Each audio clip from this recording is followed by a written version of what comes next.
अहंकारी राजा की कहानी। Moral story. घमंडी राजा की कहानी हमें घमंड को हमेशा दूर रखना चाहिए, क्योंकि यह हमें कभी भी आगे बढ़ने नहीं देता है। यह तो हमेशा हमसे दूर रहना चाहिए। अगर यह हमारे साथ में होगा तो हम कोई भी अच्छा काम नहीं कर पाएंगे। यह बात राजा भी समझ गया था।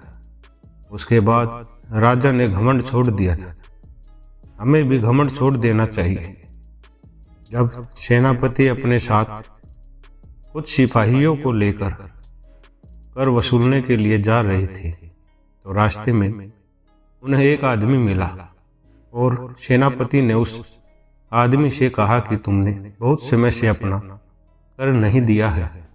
इस पर उस आदमी ने कहा कि मेरे पास अभी कर चुकाने लायक धन नहीं है।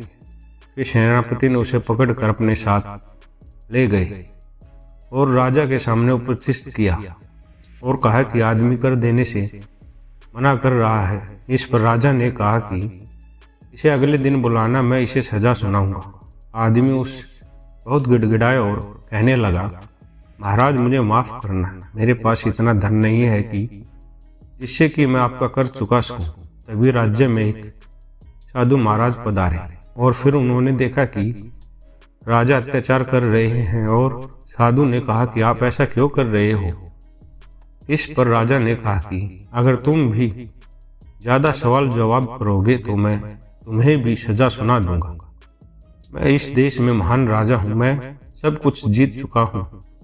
कहीं राज्य मैंने अपनी ही बल पर जीते हैं। इस पर साधु ने कहा कि अगर तुम सब कुछ जीत चुके हो तो मेरे एक सवाल का उत्तर दो। अगर तुमने सही उत्तर दिया तो तुम्हें खुद समझ में आ जाएगा कि तुमने क्या जीता है।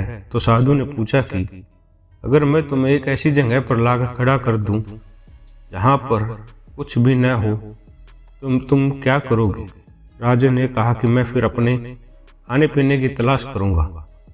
इस पर साधु ने कहा कि अगर तुम अपने खाने पीने के लिए किसी को क्या दे सकते हो।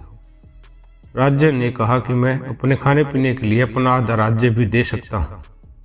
फिर साधु ने कहा कि अगर मैं आधे राज्य पर भी ना माना तो मुझे और क्या दोगे। तब राजा ने कहा कि मैं पूरा राज्य दे दूंगा।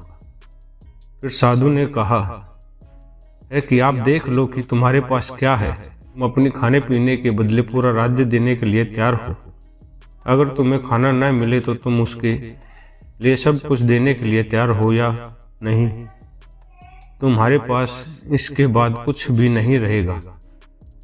इसलिए हर इंसान को इतना घमंड नहीं करना चाहिए कि एक समय ऐसा आ जाए कि उसको सब कुछ खोना पड़े।